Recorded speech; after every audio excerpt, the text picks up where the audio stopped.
Fabricant 100 Chapter 29 was crazy. Basically, the epitome of F around and find out. So at the beginning of the chapter, we have Ayakao lamenting on her life and explaining how she was with her brother when they were training with Mr. Benitake. Benitake was the only person they respected because he was the only person who didn't outright fear them and would actually tell them what to do and scold them. Whereas everyone else in the village knew that they had little eye superpowers and, feared them for it.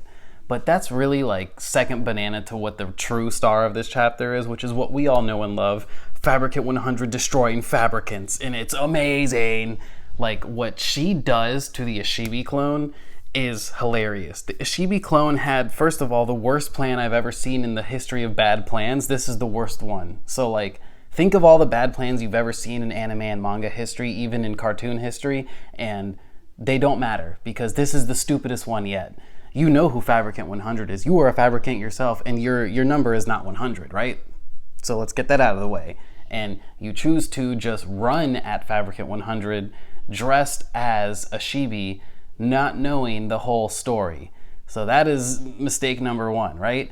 Because then what happens? Fabricant 100 puts the actual death squeeze smackdown, just squeezes the life force out of this clone Fabricant, and it's brutal. And, Ayakao's laying there like, wow, I've never seen Fabricant 100 actually just murder someone before. Is this just how she fights? And yeah, the answer is yes. If Fabricant 100 will get Ashivi's body at the end of the series, and she has to get there by eliminating every Fabricant other than number one to do so, she's gonna do that. And unfortunately, this Fabricant is not number one, so she got juiced. Then she proceeds to just get mollywopped and pummeled across the entire chapter.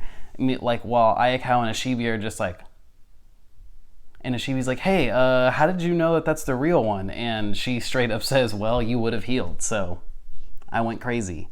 And she was right, and, that is not good. At the end of the chapter, Ayakao says, oh, Fabricant 100 only loves herself. That is a fact, right? All Fabricants want to figure out why the doctor hated them, why they're not perfect, how to become the ideal human. So a whole type of self-love and hatred is like the kind of moral balance that Fabricant 100 walks. So she's helping Ishibi to achieve the goal of becoming that by killing Ishibi and taking his body and having integrated it into her own flesh, right?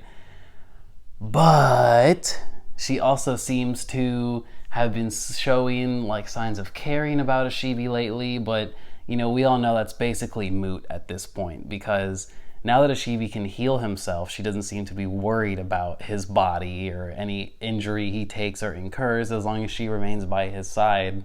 He remains by her side to fulfill the end of the deal.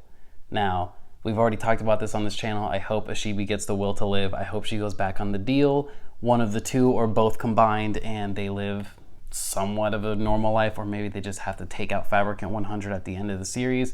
Who knows? We'll see later on.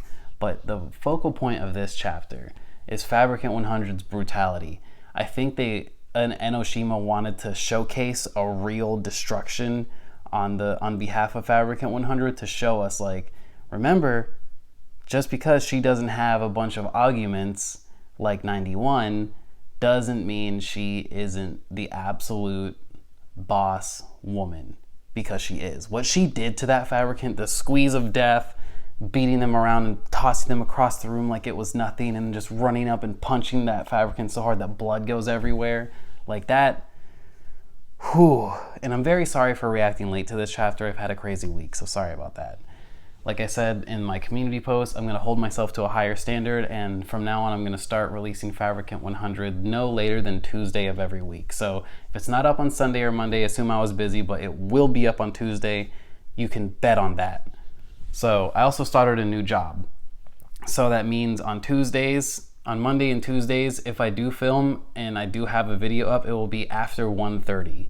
That is because my job, that's when I get out. I work 5 a.m. to 1:30. So anyways, at 1:30 p.m. in the afternoon.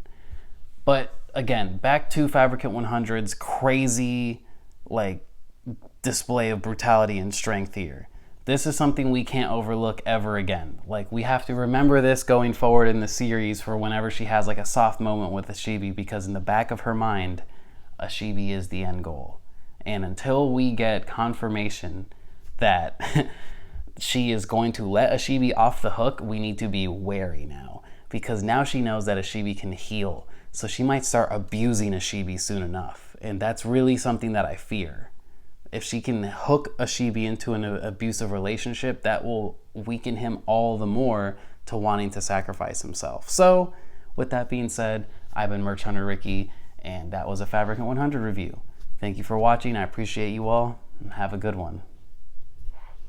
I do want to talk about the Ayakawa situation. It seems she's not dead. I don't know about her brother, but for sure she isn't dying. And if she is dying, that would suck, honestly. I think some characters deserve a redemption arc, you know, to stay here with us and to see how they develop further, because we can't just be killing off two characters that we've barely even gotten to know. Like, it's one thing to kill a basic civilian because that shows the brutality of these Fabricants, right? But a named character that has a superpower and, you know, moreover has trained Ashibi, Enoshima, do me a favor, let her live, please. If you kill her brother, I kind of get it, to show like how strong these Fabricants can be when you're not fully guarded up and you let your guard down for 1 second and you get right through the stomach. Like, I get that, you know? But I like Ayakawa. I didn't like her at first, but I like her a lot now.